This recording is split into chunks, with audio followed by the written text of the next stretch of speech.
Bienvenue à tous, c'est un plaisir de vous accueillir ici, salle du SAN, donc, pour cette table ronde décidée dans le domaine de l'environnement, mission impossible, point d'interrogation. Ça fait partie de l'ensemble d'un grand nombre d'événements qui sont organisés à l'école, en particulier cette année, autour de la COP 21. Et au passage, d'ailleurs, je voulais remercier Chris Bowler qui coordonne l'ensemble de ces événements, et ils sont nombreux, et remercier Isabelle de Vendœuvre qui a aussi organisé la conférence de ce soir. Donc, deux petits mots avant de passer la parole aux vrais intervenants. Je suis frappé dans tout ce qui se passe en ce moment autour de la COP 21 par le fait qu'il y a, je trouve, énormément de discussions qui sont au-delà du scientifique en un certain sens. C'est-à-dire que j'ai vu organiser beaucoup de débats, de simulation du débat. Alors je sais que c'est quelque chose qui était très intéressant, très motivant d'ailleurs pour les gens qui y participent. C'est une façon de mobiliser la communauté, et je ne dis pas que ce soit mal, mais ça me frappe de voir qu'en ce moment, en tout cas, on a l'impression d'avoir presque plus de méta-débats que de débats scientifiques de fond. Alors le débat scientifique de fond, il existe évidemment depuis des années, il y a des publications qui sont là, et donc on voit arriver un moment qui est peut-être un moment plus politique, et ceci explique cela. L'autre petite remarque que je voulais faire, c'était sur le sujet de la table ronde d'aujourd'hui, c'était de prendre accessoirement ma casquette de physicien, si vous permettez, parce que je pense que sur ce sujet-là, il y a des questions de physique qui sont très importantes, qui sont des questions liées aux échelles de temps. C'est-à-dire qu'en physique, nous savons bien que souvent les problèmes les plus compliqués, les plus difficiles à appréhender sont des problèmes dans lesquels coexistent des phénomènes sur des échelles de temps extrêmement variées. C'est vrai aussi d'ailleurs des échelles spatiales. La turbulence fait partie de ces problèmes où il y a des transferts d'énergie à des échelles spatiales et du coup temporelles très différentes. Et la turbulence, évidemment, joue un rôle essentiel dans le comportement aussi bien de l'atmosphère et des océans. Et je trouve que dans les questions qui vous préoccupent certainement autour de cette table ronde, qui sont des questions de nature peut-être plus politique et philosophique liées à ça, la question des échelles de temps est centrale, puisqu'après tout, la question primordiale est celle de savoir si nous sommes capables de prendre des décisions qui sont des décisions, alors que notre raisonnement est toujours influencé par un relativement court terme, qui est notre propre vie, peut-être celle de nos enfants. Est-ce que nous sommes capables de prendre des bonnes décisions qui vont devoir être des décisions qui portent sur des siècles? Et je pense que c'est typiquement un problème qui, en physique, est un problème multi-échelle, c'est un problème particulièrement compliqué. Et il est d'autant plus compliqué dans les sujets qui nous préoccupent là, que ce sont des sujets qui sont évidemment mal posés et évidemment dynamiques. C'est-à-dire qu'entre la prise de décision éventuelle aujourd'hui ou au mois de décembre et l'impact, eh bien, il se passera tout un tas d'événements qui ne peuvent pas être prévus. Et donc, on est dans un problème de projection qui est un problème avec une grande dose d'incertitude. Donc voilà, je trouve que tous ces sujets sont des sujets qui sont passionnants pour le physicien, et je trouve sont aussi passionnants pour le processus de prise de décision lui-même. Et donc je me réjouis d'avoir ce très beau panel d'intervenants pour nous éclairer sur tous ces sujets. Merci à tous d'être là. Je suis journaliste au Monde et je suis les négociations climatiques depuis Copenhague. Donc je vais animer le débat de ce soir qui m'intéresse parce que généralement, voilà, on va avoir des regards assez originaux sur cet objet de la négociation climatique. On va parler pas uniquement de la négociation climatique, mais c'est quand même l'actualité du moment. Et pour planter un peu le décor, on sort cette semaine d'une séquence de négociations à Bonn qui a fait suite au G7, et je dirais rien de nouveau sous le soleil, puisque je dirais que moi j'écris des articles depuis un certain nombre d'années, et malheureusement on a un peu le sentiment d'écrire toujours le même article à l'issue de ces phases de négociation qui sont très difficilement lisibles pour, je dirais pour ceux qui regardent de l'extérieur, donc le sentiment d'avoir un objet assez impénétrable, opaque, et puis surtout extrêmement statique. Alors certainement que ça va être notre lot commun jusqu'en décembre à Paris, et puisque c'est une négociation, il ne faut pas s'attendre à ce qu'il y ait vraiment des bouleversements et des décisions précisément avant décembre. Donc ce soir, on va essayer effectivement de réfléchir sur mais pourquoi est-ce que cela n'avance pas alors que le débat scientifique, il n'a plus vraiment lieu. On a le GIEC qui depuis maintenant longtemps, et puis avec un degré de certitude de plus en plus important, je dirais, fait le diagnostic de ce réchauffement climatique et de ces menaces. Non, maintenant le débat et la prise de décision est dans le camp des politiques, et elle n'a pas lieu, ou en tout cas elle n'a pas lieu à l'échelle multilatérale, parce que pour tempérer un peu ce pessimisme, il se passe énormément de choses à d'autres niveaux de prise de décision.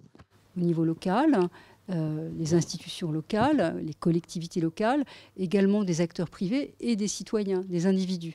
Donc c'est aussi peut-être des niveaux de lecture un peu différents qu'il faut avoir. Mais je vais m'arrêter là. Donc, nous avons des intervenants qui ont des parcours et des regards différents sur cet objet-là. Gilles Maintré, qui a fait partie, qui était dans la coulisse de la négociation, et c'est là qu'on s'est croisés lorsqu'il travaillait au cabinet de Jean-Louis Borloo, donc au moment de Copenhague. Et il va nous dire un peu quelle est, lui, son analyse de la négociation, d'où viennent ces blocages, et comment peut-être des pistes pour les dépasser. Frédéric Worms va avoir peut-être une approche plus sur la question de comment se prennent les décisions dans nos démocraties. Est-ce que nos démocraties sont des formes adaptées finalement pour prendre des décisions aussi difficiles? Parce que la question qu'on se pose ce soir, c'est la question de l'environnement. Mais en réalité, c'est difficile parce qu'il ne s'agit pas de prendre des décisions en matière d'environnement, mais dans des domaines beaucoup plus larges, qui sont ceux de l'économie, qui sont ceux du partage de la richesse, etc. etc. Alors, et puis ce qui nous conduira peut-être à nous demander si finalement cet objet de la COP21, il n'y a pas une pathologie aussi du négociateur et de la prise de décision dans ces questions-là, avec Étienne Koechlin, qui est neurobiologiste et qui nous parlera peut-être de notre incapacité à décider dans le long terme, et certainement que Jean-Pierre Dupuy aussi appuiera cette réflexion sur la notion de risque. Alors ce que je vous propose, c'est que chacun prenne la parole 5 bonnes minutes. L'idée est d'avoir un échange avec vous. Oui. L'idée est d'avoir une discussion la plus riche possible. Voilà, je vous laisse commencer, Gilles. Merci Laurence. Donc rapidement, avant de passer la parole, comme Laurence le disait, donc moi j'avais eu la chance de participer un peu à la coulisse de Copenhague en 2009 avec Jean-Louis Borloo, Nicolas Sarkozy. Et je crois que ce qui est là, notre réunion tombe à un très bon moment, puisqu'on vient de s'achever cette semaine des discussions à Bonn, qui sont parmi les dernières avant la réunion qui aura lieu à Paris, de la COP21. La COP21 ayant pour objet de fixer cet accord entre toutes les parties qui devra prendre effet à partir de 2020 et prendre en fait la suite du protocole de Kyoto qui arrive à échéance et qui d'ailleurs a été déjà dénoncé par un certain nombre de pays. Et ce qui est frappant, c'est que là, on est exactement à la même situation où on était il y a 6 ans. On se revoit en 2009, à peu près au même moment, avant Copenhague, où il y avait les mêmes discussions, les mêmes forums préalables. C'est un processus qui est conduit par l'ONU, avec 195 pays. Et là, la séance qui vient de s'achever cette semaine, les négociateurs sont repartis avec un texte de 86 pages, qui est bourré de crochets, et sur lequel la plupart des grands points de décision sont absolument optionnels.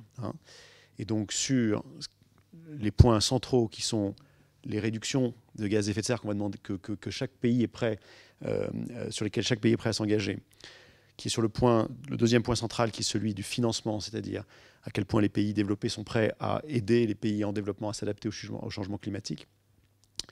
Et puis, troisièmement, quel est le caractère plus ou moins contraignant que prendront ces engagements à la fois de réduction et financier. Sur ces trois grands secteurs, eh ben les points d'interrogation sont complets. C'est-à-dire qu'aujourd'hui, on est à 5 mois de la conférence de Paris et il n'y a absolument aucun progrès. C'est-à-dire que les pays ont commencé à annoncer publiquement leurs engagements, comme ça avait été prévu à Lima.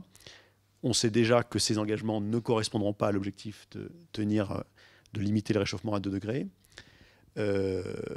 Par ailleurs, on sait qu'à Copenhague, les pays ont décidé de mobiliser 100 milliards de dollars par an, privés ou publics, ce qui est une énorme ambiguïté pour l'adaptation.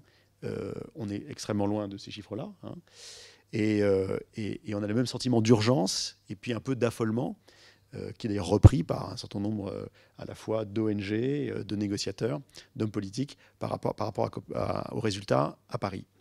Alors, très rapidement, moi, ce que je voulais dire, et puis on reviendra dans le débat, c'est de réfléchir pourquoi dans le fond, ça se répète tous les ans.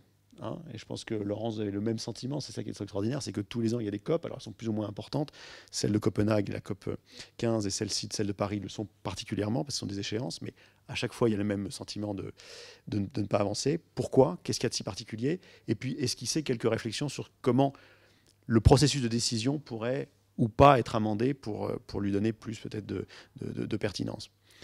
Alors, dans le fond, et c'est ce qui a été dit en introduction, si le débat est aussi difficile, c'est qu'en fait, il est traversé par des malentendus assez fondamentaux qui n'ont toujours pas été résolus et qu'on traîne, j'ai envie de dire, d'année en année, de COP en COP. Le premier malentendu, c'est sur l'objet lui-même de la négociation. Alors, a priori, c'est une négociation simple, c'est une négociation sur la réduction des gaz à effet de serre. Des pays doivent s'engager. Mais en fait, ça va bien au-delà. Et depuis longtemps déjà, les pays en développement ont souhaité faire de cette négociation aussi une négociation sur le développement.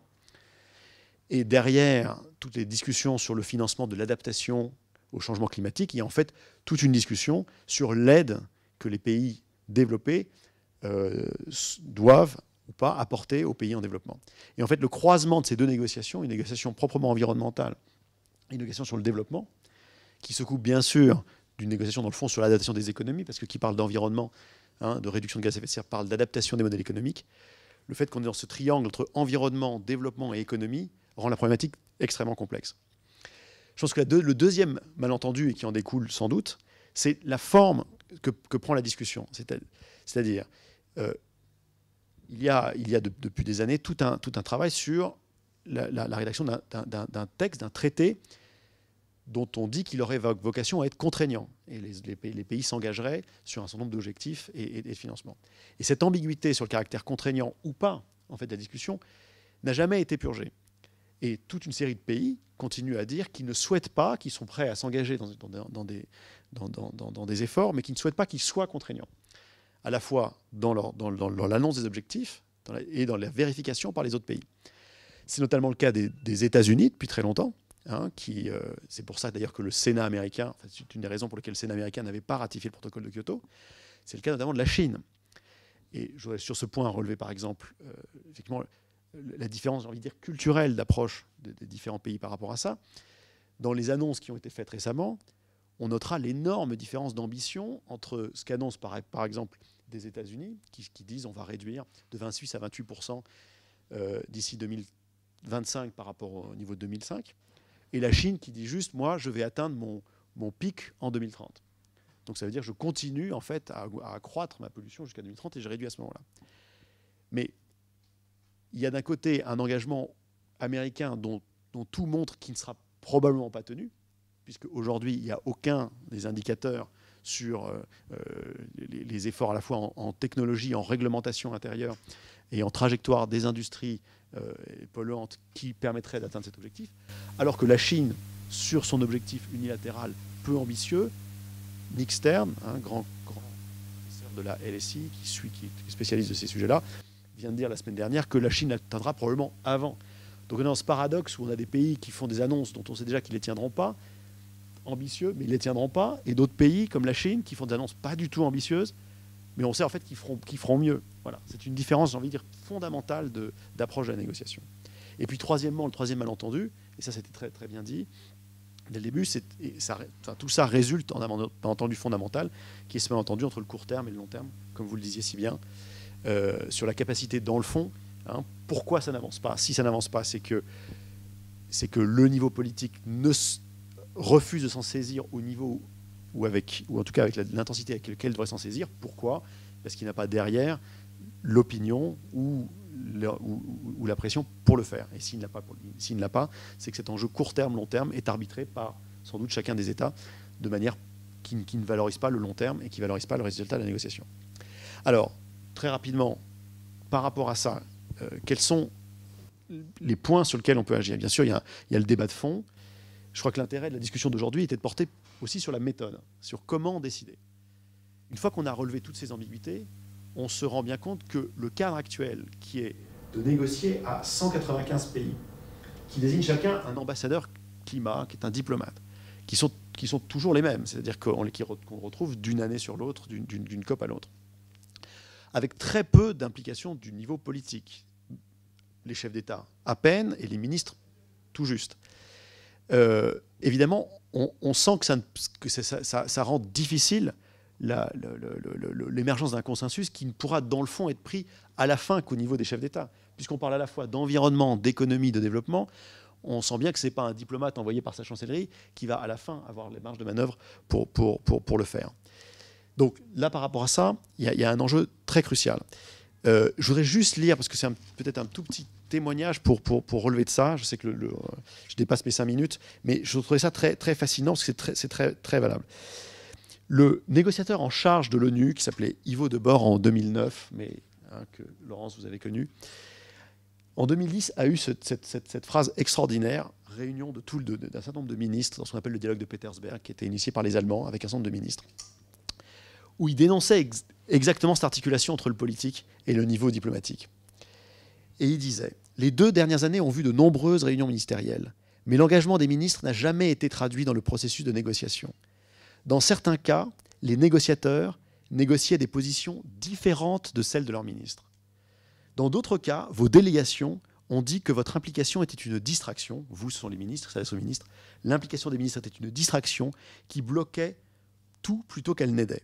La valeur de votre engagement a été mise en doute. » Je trouve ça fascinant parce que ça a été dit par d'autres, ça a été dit récemment par Ségolène Royal dans un article dans Le Monde, ça a été dit par exemple d'ONG, mais là c'est dit par celui qui conduit la négociation pour l'ONU. Des négociateurs sont là, qui négocient, qui en font non pas de mandat, d'aucun de leurs chefs d'État ou de leurs ministres, et qui non seulement n'ont pas de mandat, mais d'ailleurs quand ils en ont un, ont leur propre discussion entre eux, et sans que ça boucle avec le niveau politique. Et évidemment, si ça ne boucle pas avec le niveau politique, on ne voit pas comment la négociation pourrait aboutir. Copenhague a fait une tentative d'impliquer les chefs d'État au tout dernier moment, ils sont venus à Copenhague, et puis au dernier moment, ils se sont dit dans la précipitation, l'improvisation complète, on est là, on ne va pas tous simplement faire un discours à la tribune et repartir chez nous. Il faut qu'on s'assied, qu'on discute. Mais on ne peut pas discuter à 196 chefs d'État, ça n'existe pas. Sinon, c'est juste une succession de discours. Donc il y a 34 chefs d'État qui se sont mis dans une salle, qui ont négocié, ça a donné le résultat qu'on sait, qui a été décrié par ceux qui n'étaient pas dans la salle, évidemment, qui a néanmoins permis de faire des progrès, mais qui est arrivé très tardivement. Est-ce qu'on pourra, pour la COP21, inverser le processus, ça a été proposé par beaucoup, et obtenir que les chefs d'État s'impliquent dès en amont ou dès le début. Voilà. Et deuxième point sur lequel je voulais insister, c'est est-ce qu'au-delà de la négociation, une négociation qui est dans le fond extrêmement punitive aujourd'hui, c'est-à-dire que des pays s'assiedent autour de la table pour s'accorder sur des réductions d'émissions et s'accorder sur des financements pour les pays en développement. C'est une logique d'engagement qui a sa limite à partir du moment où il n'y a pas de volonté politique. Est-ce qu'en parallèle par rapport à ça, il n'y aurait pas un cercle vertueux à mettre en œuvre, qui a commencé à être mis en œuvre, où des projets constructifs sont développés par un certain nombre d'États ou en dehors des États, par des acteurs de la société civile, qui créent cette dynamique de coopération qui rendra plus facile la discussion à la fin. Il y a un exemple qui est, par exemple, l'énergie. C'est un point qui avait déjà été discuté à Copenhague, notamment à l'initiative de la France, qui a été repris ensuite par une initiative sur le Sustainable Energy for All de l'ONU. Est-ce qu'il n'y a pas la possibilité, à côté de la négociation, de créer des circonstances pour qu'il y ait une coopération entre des États pour développer des énergies renouvelables, et pourquoi pas dans les pays qui en ont le plus besoin, et pourquoi pas en Afrique, pour qu'il y ait un cercle vertueux de coopération qui rende la discussion un cercle positif qui rend la discussion un peu négative à côté plus facile, parce qu'il se crée une habitude de travail et puis des résultats qui portent politiquement, qui donnent un résultat à porter politiquement plus facile à vendre à son opinion que simplement des résultats négatifs. Voilà. Je m'arrête là, j'ai parlé trop longtemps, mais il me semble que c'était ça l'enjeu du débat. Dans l'organisation même du débat, c'est-à-dire à la fois sur son objet, est-ce qu'il faut parler que de réduction ou est-ce qu'on ne peut pas parler d'autres sujets, et dans son organisation, comment est-ce qu'on fait parler ces pays, à quel niveau, il y a sans doute des réformes très importantes à apporter. Merci. Donc je vais essayer d'enchaîner en effet, et je pense qu'en effet ce que je vais essayer de dire va faire une transition depuis les négociations effectives jusqu'à la nature humaine, j'allais dire, qu'il y a derrière, et dont Étienne va nous parler. Puisque moi, ce sur quoi je voudrais revenir, c'est effectivement sur l'alternative devant laquelle on est placé et pourquoi elle rejoint des problèmes de principe, en fait. Plutôt politiques, effectivement, mais qui renvoient aussi à ces problèmes de perception, avec ces dimensions d'échelle et ces enjeux politiques donc de principe, hein, qui sont en jeu. Moi, ce qui me frappe, c'est que devant ces négociations globales sur des sujets globaux, hein, donc on pourrait croire qu'au fond, on est au bon moment, au bon endroit. C'est-à-dire, il y a des sujets globaux et tout à coup, il y a une communauté globale qui s'en saisit. On est justement face à une hésitation, quoi. On a un vrai sentiment d'hésitation. Soit en effet, et c'est quand même ce qu'on pourrait espérer, donc je vais terminer en plaidant pour ça quand même, soit en effet on assiste à un début de politique globale à cause des problèmes globaux, hein, à cause des problèmes biologiques, cosmiques, écologiques globaux. On assisterait à la formation d'une communauté politique globale, soit au contraire, et c'est vraiment un sentiment qu'on peut avoir aussi, et vous l'avez au fond exprimé l'un et l'autre, hein, soit au contraire, on assiste à une aggravation d'une impuissance politique, cette fois-ci au niveau global. C'est-à-dire comme s'il y avait une impuissance politique à traiter ces problèmes globaux au niveau des démocraties qui sont deux fois concernées, parce qu'elles sont d'abord les pays les plus riches, donc celles qui polluent le plus, et d'un autre côté, celles qui ont des moyens démocratiques de décision et qui n'y arrivent pas, pour des raisons sur lesquelles on doit réfléchir. Et on peut se demander, en voyant les négociations, si, au lieu de construire cette communauté politique globale sur ces sujets globaux, elles ne font que démultiplier les défauts des démocraties à l'échelle de la planète, démultiplier aussi par l'absence justement de communauté internationale, qui est peut-être une fiction, comme le pensent certains dans tous les domaines, mais qui là se révélerait comme une source de cacophonie, au fond, comme s'il y avait une impuissance à décider au niveau local, qui se trouvait multipliée par 195, avec en plus les conflits entre les uns et les autres, et l'absence d'un tiers. L'absence d'un tiers, c'est-à-dire de l'ONU, par exemple, ou une instance politique mondiale qui déciderait justement des répartitions à opérer. Donc c'est cette sorte d'état de nature entre les États, hein, qui est le problème de la paix et de la guerre entre les nations depuis toujours, qui fait qu'on amène la paix entre les individus par des États, mais qu'entre les États, il n'y a pas de troisième terme. Bon, c'est cet état de nature qui met la nature en état de guerre, en quelque sorte, qui redouble les problèmes cosmiques par des problèmes politiques. Donc, et c'est vrai qu'on assiste à ça, à cette sorte de... Je trouve on a ce risque qu'on est devant une aggravation, une démultiplication des impuissances plutôt qu'une convergence minimale des puissances. Et je voudrais donc juste ajouter 2 points. D'abord revenir sur le problème de principe, c'est-à-dire la nécessité du politique, la tension qu'il y a ici entre la nécessité du politique et l'impuissance structurelle du politique. Et pour ça, je voudrais vous citer 2 textes de Hans Jonas, qui me paraissent décisifs, que j'avais évoqués librement l'autre jour quand on avait préparé cette discussion, et qui me paraissent décisifs pour penser ça. Et ça peut nous amener à ce constat un peu terrible que cette nécessité et cette impuissance l'impuissance est démultipliée. Mais je voudrais terminer, en tout cas moi je terminerai par une petite note d'espoir, parce que, autant le dire tout de suite, moi je pense quand même que c'est sur ces sujets-là, et de cette façon chaotique, mais c'est sur ces sujets-là, peut-être quand même moins mal que sur les autres, que peut se construire une communauté politique internationale. On peut croire que ça devrait se faire plutôt sur l'interdiction des génocides, sur l'ordre économique mondial, sur la pauvreté, sur la répartition des biens entre les hommes.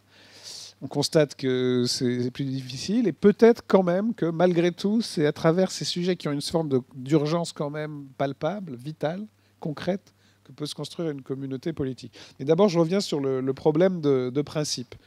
C'est un problème que Hans Jonas avait déjà abordé dans le principe responsabilité, et il avait terminé à la fin du principe responsabilité en disant déjà que la démocratie n'était pas le bon instrument pour régler les problèmes globaux, pour deux raisons. Une raison de perception, qui renvoie à ce dont va parler Étienne et dont a parlé Marc Mézard, c'est-à-dire qu'on n'arrive pas à motiver les intérêts des citoyens au-delà du court terme. On n'arrive pas à se motiver pour les générations futures et pour des choses qui sont peut-être en effet, Étienne va y revenir, je crois, au-delà de nos perceptions. Et en plus pour une autre raison qui est paradoxale, qui est la liberté elle-même. C'est-à-dire qu'il faut que les citoyens soient d'accord dans une démocratie. Et donc, cette incapacité perceptive se redouble d'une incapacité politique qui, en plus, est le fondement de la légitimité démocratique. Donc, ce n'est pas seulement le calcul à court terme de gouvernants qui veulent être réélus.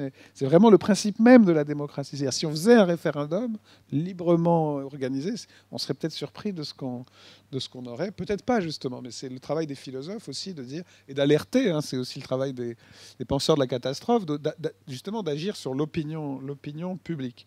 Et donc, en tout cas, à la fin du principe responsabilité, Jonas disait qu'il voyait se dessiner, pour résoudre les problèmes, la nécessité menaçante de la tyrannie. La nécessité menaçante de la tyrannie. Et on lui avait dit, mais vous voulez la tyrannie. Et là, dans ce texte, qui est un entretien plus tardif, des années 90, il explique qu'il ne s'agissait pas d'un vœu, mais d'un avertissement. C'est-à-dire que si... c'est pas que lui souhaite, quoique quand même, si on lit de près le principe responsabilité, il dit quand même qu'il serait prêt à lâcher un peu de liberté pour sauver la planète. Donc c'est vraiment le vieux débat aussi de la justice ou le monde. Est-ce qu'il faut la justice même si le monde doit s'écrouler, ou est-ce qu'il faut sauver le monde pour qu'il y ait encore des gens pour être juste? Bon, il avait quand même choisi le monde. Il y en a d'autres qui choisiront la justice.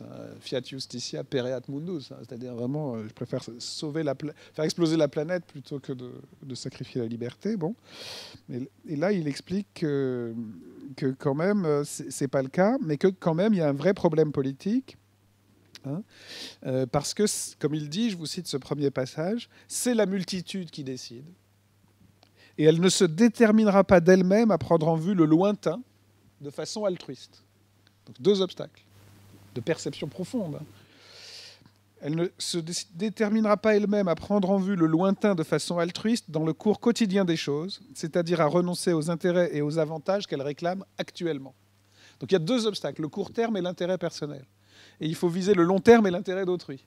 Donc il y a deux obstacles très profonds et c'est ce qui pourrait l'amener à réclamer la tyrannie. Je crois que dans cet entretien, il cherche d'autres solutions, mais il ne veut pas nous mentir sur un point, et c'est ça qui me paraît très important, c'est qu'il va falloir du politique en un sens très fort. Le politique, pas seulement au sens, disons, d'institution, de discussion, justement, mais plutôt d'institution d'obligation. C'est ça le dernier point que je voudrais faire avec Jonas. Il dit, au fond, il y a une première solution qu'il faudrait envisager pour que les peuples se décident. C'est une solution qu'il dit religieuse. D'un point de vue individuel, dit-il, on ne pourra s'attaquer au problème et peut-être le surmonter qu'à condition que surgisse une nouvelle religion de masse. Condition que certains souhaitent. Je pense que certains écologistes pensent qu'il faut une prise de conscience quasi religieuse. Religion dont les individus suivraient l'enseignement en vertu d'une profonde conviction religieuse. Mais, dit Jonas, il s'agit là d'une attente infondée. C'est pourquoi il vaudrait mieux trouver, grâce à la raison, un jugement sain, et je saute un peu, des normes à observer de façon stricte. Et c'est là qu'arrivent les deux phrases qui me paraissent très importantes. Or, cette stricte observance des normes ne peut être assurée que s'il existe une puissance contraignante, c'est-à-dire s'il existe des sanctions. Dans la pratique, il faut donc qu'il y ait une puissance, c'est-à-dire une politique. Il faut qu'il y ait une puissance, c'est-à-dire une politique. Or, la politique, à l'heure actuelle, a une grande envergure et concerne au premier chef les grandes puissances industrielles. Et la phrase suivante est très importante.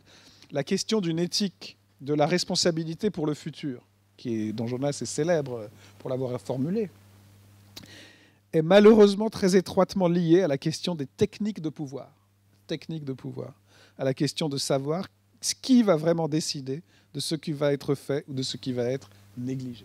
Je crois que ça rejoint notre débat, c'est-à-dire il ne s'agit pas seulement de savoir ce qu'il faut faire et ce qu'il faut décider ou pas, mais comment on va s'organiser pour le décider et qui va le décider. Et je crois qu'il y a quand même un message positif, c'est là-dessus que je vais conclure provisoirement, parce qu'après on va revenir en synthétisant en réagissant à ce que chacun aura dit. Il y a quand même un message positif, je trouve, dans ces textes de Hans Jonas. Le message positif, à mon avis, il consiste à dire il faut du politique en un sens très fort, en un sens extrêmement fort, c'est-à-dire vraiment des institutions contraignantes avec des obligations et des sanctions. C'est ça le politique. Et même s'il doit être cosmopolitique, on ne peut pas se payer de mots. On ne peut pas faire des demi-mesures, au fond. Et à défaut de religion, mais l'humanité ne se convertira pas à une religion commune d'ici demain. Il faut donc ce politique en un sens très fort. Et je crois que on pourrait imaginer que ça conduirait à une conséquence négative, c'est-à-dire une tyrannie mondiale, ou au moins des pouvoirs locaux très forts, et cette sorte d'État mondial qui est le fantasme négatif de certains vis-à-vis de ce qui se passe en ce moment. C'est-à-dire on va laisser le marché réguler, finalement il y aura une auto-protection par le marché. Non, je crois qu'il y a une troisième possibilité, qui est celle que Hans Jonas nous indique ici, qui est des sanctions extrêmement fortes, mais sur des points extrêmement précis. Et je crois que c'est pour ça que moi j'aurais finalement plutôt dans l'idée que si on veut penser une communauté politique internationale, il faut penser des risques spécifiques, ceux que Jean-Pierre Dupuy appelle des catastrophes, qui ne sont pas juste des plus grands risques, mais qui sont des changements d'échelle justement, et qui sont suffisamment motivants pour que la communauté internationale se constitue autour d'eux. Et là, il y a quand même des risques qui ont cet effet.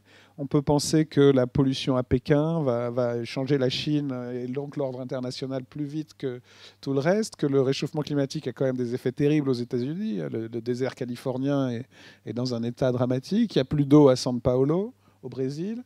La respiration à Paris en ce moment est sûrement l'une des raisons pour lesquelles il y a un public un peu clairsemé ce soir, parce qu'ils sont partis respirer en Normandie ou ailleurs. Ils ont en un sens raison. Hein. Donc il y a une catastrophe climatique finalement qui est quand même très, très, très sensible. Bon. Et je pense que donc il faut au contraire admettre, et je crois que c'est pour ça que je voulais dire un peu en philosophie politique de base, quoi, que c'est justement ces négociations qui peuvent paraître dérisoires sur des points extrêmement mesquins, les 2 degrés ou pas, les petites choses. C'est sur des points extrêmement précis que se construira la communauté globale. Ce n'est pas une cosmopolitique qui va se construire d'un coup. Et je terminerai en disant c'est pareil pour les génocides. À mon avis, ce n'est pas tout ou rien. Il y a des gens qui pensent qu'il faut intervenir tout le temps.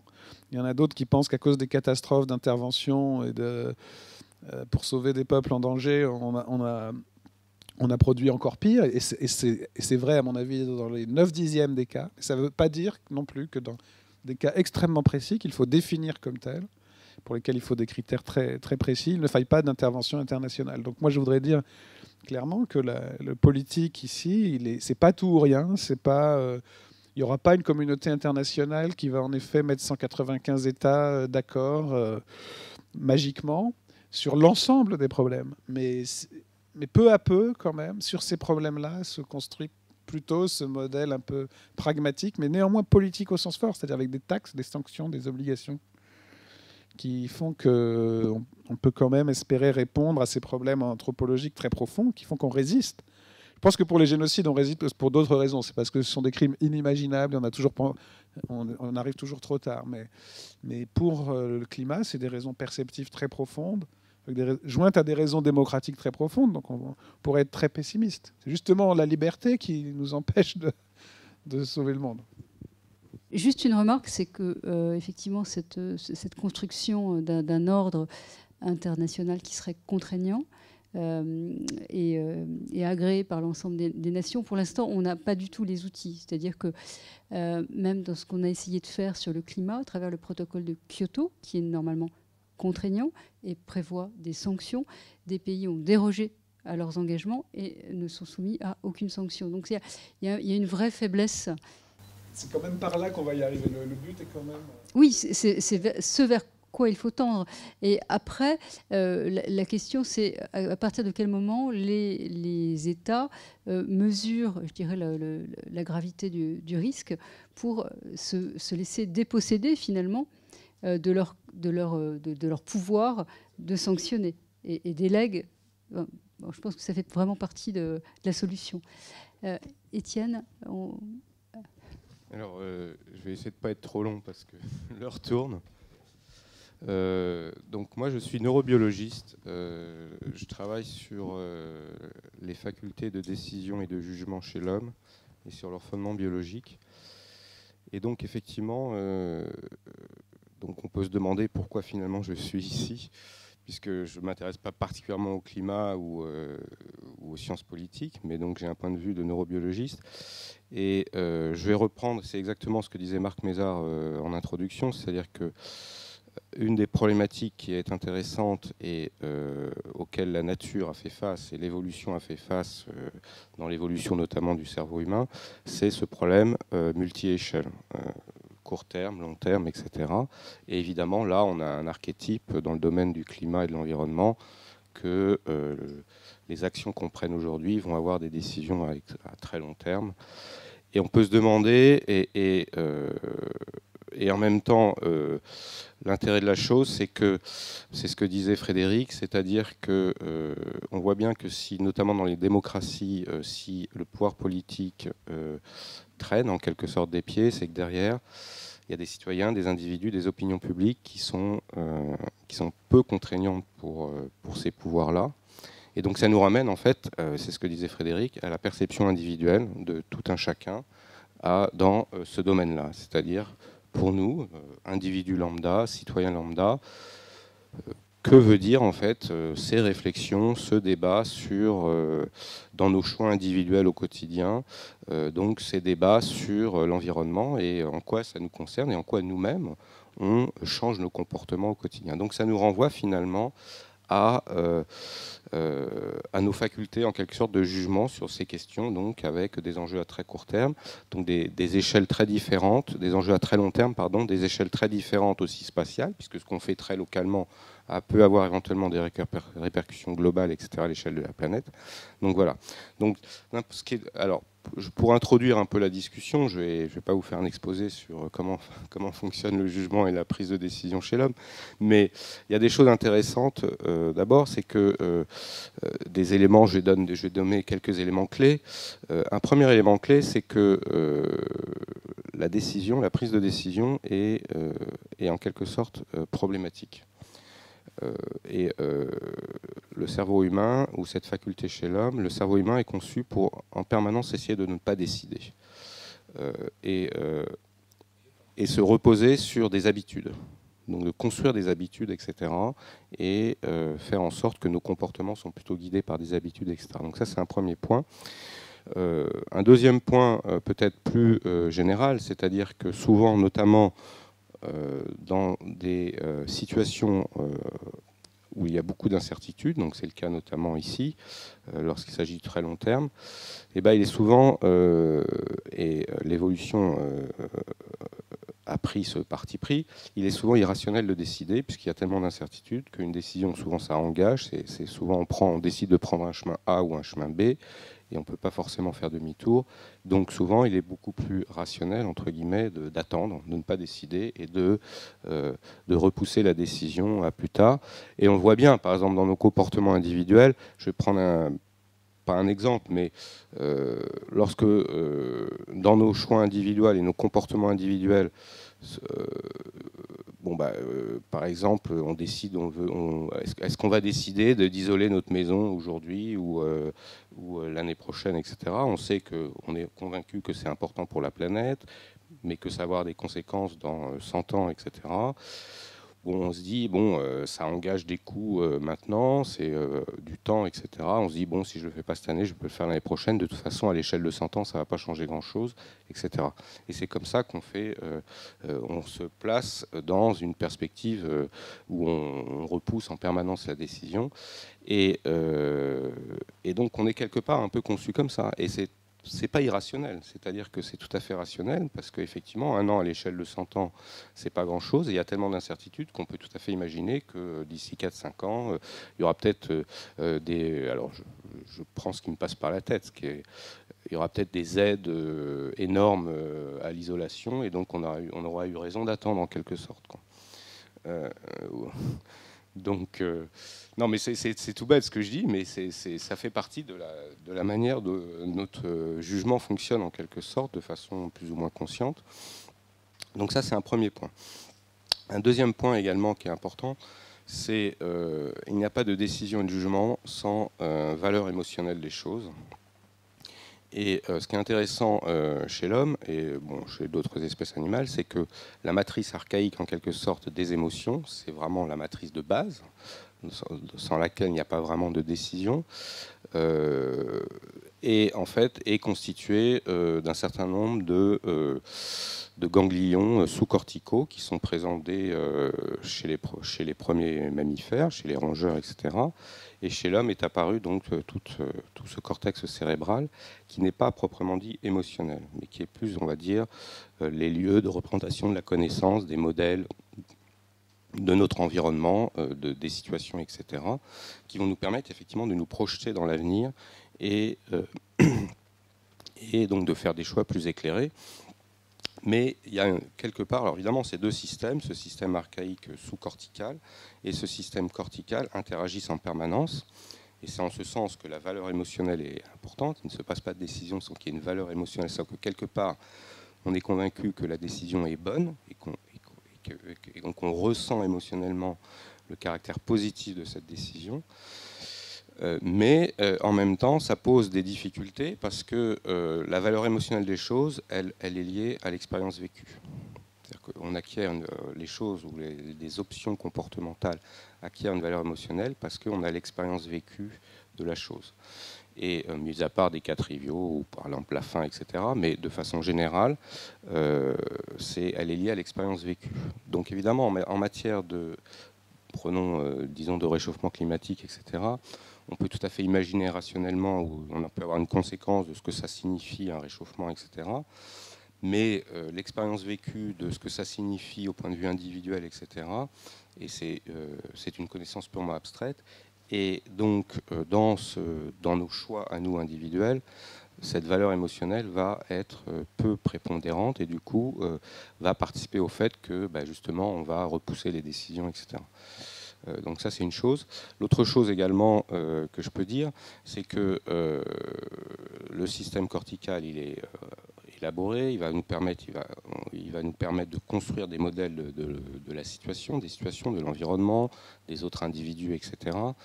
Et va nous permettre de nous projeter dans le futur, donc d'imaginer quelles sont les conséquences des actions qu'on fait aujourd'hui. Alors évidemment, on voit bien que plus l'incertitude grandit, plus cette faculté de projection est mise en défaut, parce qu'il y a tellement d'incertitudes qu'on ne peut pas se projeter, donc ça c'est chose d'assez triviale. Mais ce qui est intéressant, c'est que même si on arrive à se projeter et si on peut imaginer des conséquences, il va falloir qu'on donne une valeur émotionnelle à ces conséquences également. C'est-à-dire quelle est finalement, que signifie émotionnellement pour nous, quelle est la valeur qu'on donne au fait que, par exemple, on va vivre dans un monde où il y a 5 degrés de plus partout sur la planète, donc on sait que ça va créer un certain nombre de catastrophes, mais peut-être pas. Mais si on raisonne par rapport à notre environnement local, qu'est-ce que ça veut dire avoir 5 degrés de plus à Paris? Il fera plus chaud, mais peut-être qu'il fera plus chaud, mais ça sera peut-être très bien également, parce que ça sera finalement l'été tout le temps. Et donc finalement, la valeur émotionnelle qu'on va mettre dans les choses, elle va être compliquée sur des conséquences qu'on a du mal à imaginer parce qu'elles sont abstraites. Et donc ça va en quelque sorte perturber nos choix, nos jugements aujourd'hui, parce que ce qui est important, c'est ce qu'on décide aujourd'hui, c'est pas ce qu'on va faire dans 100 ans. Et donc ça va perturber et ça va encore participer au fait que, en absence de valeur émotionnelle claire de ces conséquences à très long terme qu'on peut tout à fait exprimer, on ne va pas se comporter en cohérence finalement avec cette connaissance qu'on a abstraite, intellectuelle du changement climatique et de l'environnement. Et donc on ne va pas au quotidien, nous, individus lambda, se comporter ou faire des choix qui finalement, agrégés, vont avoir des conséquences plus globales. Voilà, c'est ça que je voulais dire en introduction. Je ne veux pas être trop long. Donc ça rejoint assez bien le discours de Frédéric sur le fait que finalement, in fine, c'est quand même des individus, et notamment dans les démocraties, c'est des individus qui ont un poids politique, et ça c'est très important. C'est-à-dire qu'il ne faut pas voir les choses comme quelque part il y a des négociateurs, c'est le problème du politique, etc. Il ne faut jamais oublier que dans les démocraties, le problème politique, c'est quand même une expression des opinions publiques, etc.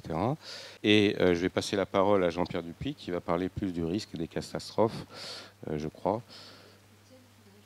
Enfin, c'est très intéressant ce que vous dites, parce que vous insistez sur 2 points. La question de l'incertitude, enfin, la rationalité qu'on peut avoir à faire des choix en fonction des connaissances dont on dispose, et puis le côté émotionnel.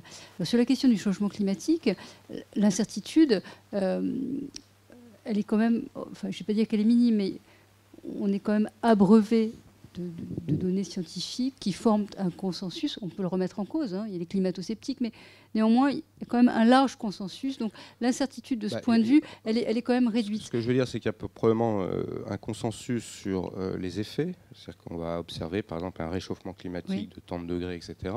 Mais au fond, ça veut dire quoi pour un individu qu'il fasse 5 degrés de plus à Paris? C'est ça le problème. Et c'est ça, c'est le fait de transformer un chiffre, on va dire, sur une expérience possible qu'on a déjà vécue, raccrocher ça à une expérience vécue de ce que se signifie un réchauffement de 5 degrés.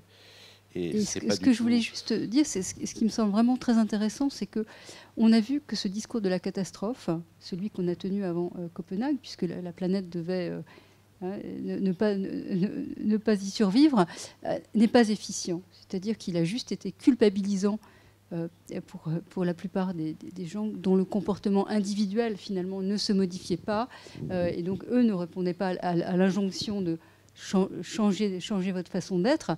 Et du coup, ce qu'on a vu et ce qu'on est en train de voir, c'est que c'est un renversement. C'est-à-dire qu'on n'agit plus, certainement pas de façon consciente, mais la façon de s'adresser aux citoyens n'est plus celle de culpabiliser, mais plutôt de renverser la proposition et de montrer comment on vivra mieux si on transforme sa façon de vivre, de consommer. Et là, dans les propositions qui sont faites autour de la COP21, toutes les initiatives citoyennes, tous les forums qu'on appelle, en France en tout cas, Alternatiba, elle est vraiment bien sur cette proposition-là. Et là, pour le coup, elle fait le lien entre le changement climatique, et évidemment, il faut s'en prémunir et il faut changer, mais en même temps, il y a un gain.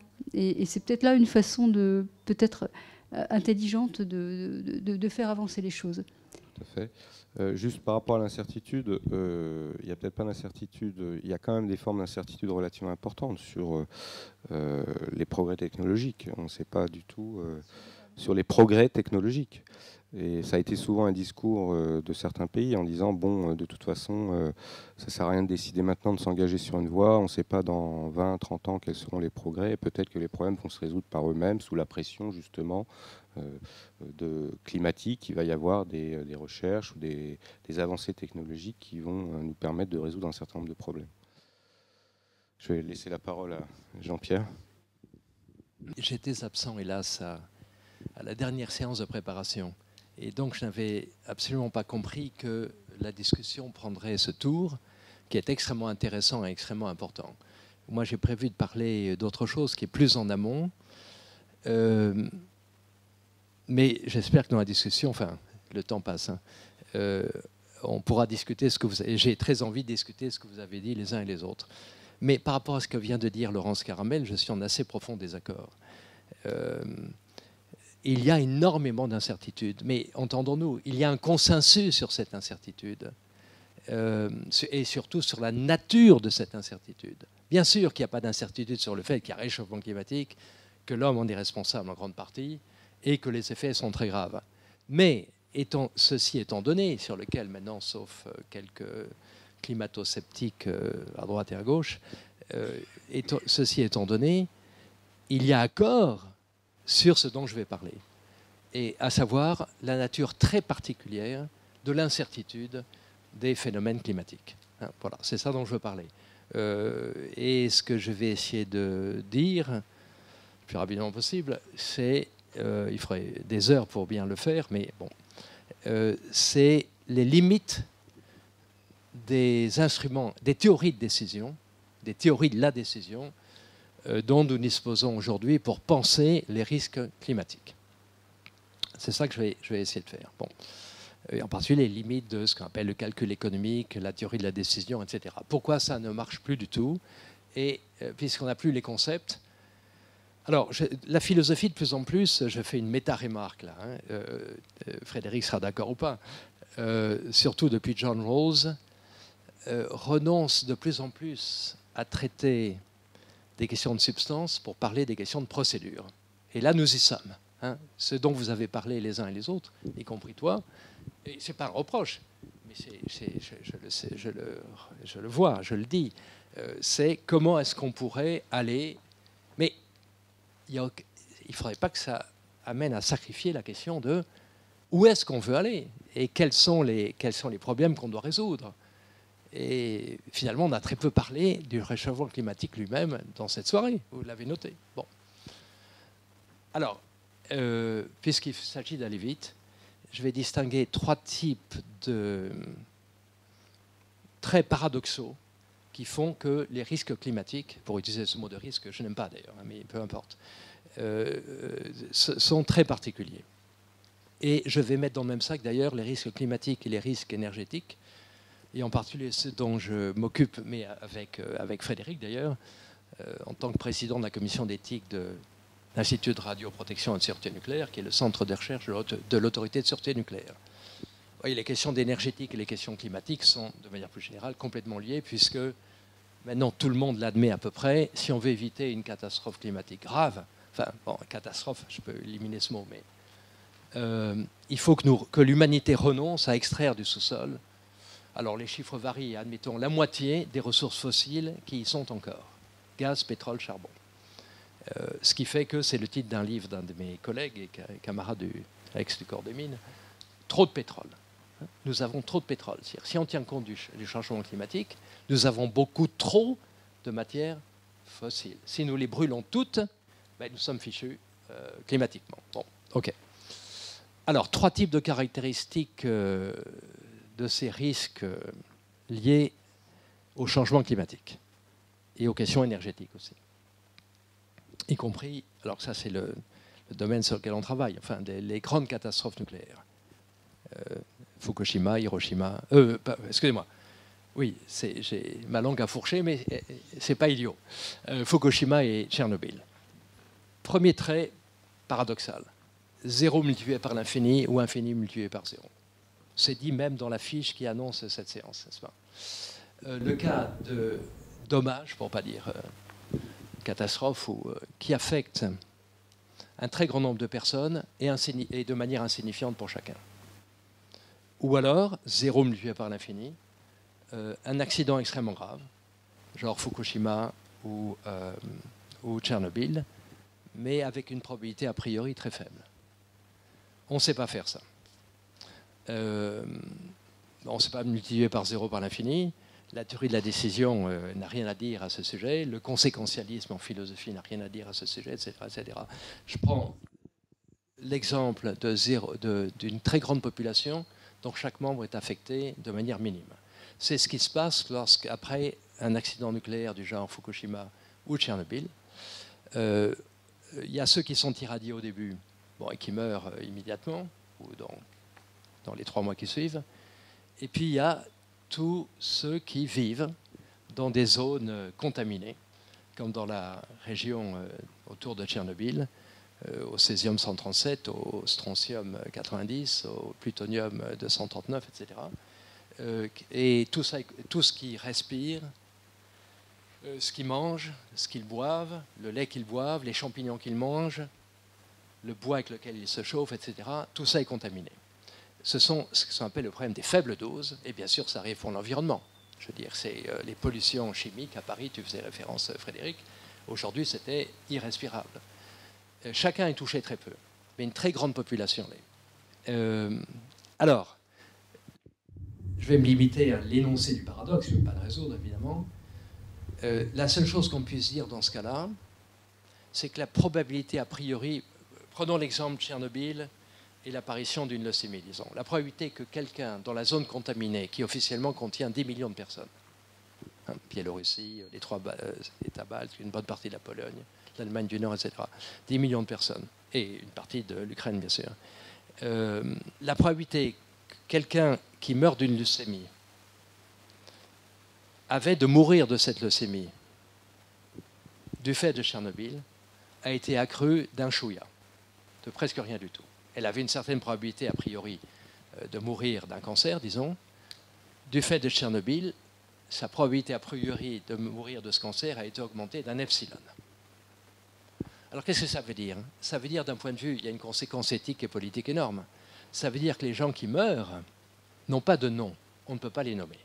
Voilà d'ailleurs pourquoi le rapport officiel sur Tchernobyl considère qu'il y a eu 30 morts du fait de Tchernobyl. Bon, quand on fait le calcul, comme par exemple Charpak, dans son livre de Tchernobyl à Tchernobyl, drôle de titre d'ailleurs, on arrive à 40 000, en tenant compte précisément du fait de ces augmentations très faibles d'une probabilité a priori de mourir d'une certaine maladie. Vous comprenez que ça se passe. Mais ces gens n'ont pas de nom. Personne ne peut faire un procès à qui d'ailleurs, bon, à Tchernobyl ou à l'État soviétique de l'époque, parce qu'il est mort d'un cancer. Non, sa probabilité a priori de mourir de ce cancer a été accrue d'un epsilon. On ne sait pas faire, et les compter pour zéro, comme le fait le rapport de l'ONU, est quand même un tour de passe-passe assez considérable. Problème éthique, éthique, politique et philosophique considérable. Deuxième trait paradoxal des risques associés au changement climatique, c'est leur caractère de fractalité. Alors un petit mot sur ce que c'est qu'un être fractal. Bon, pour les mathématiciens ici, je ne vais rien apprendre.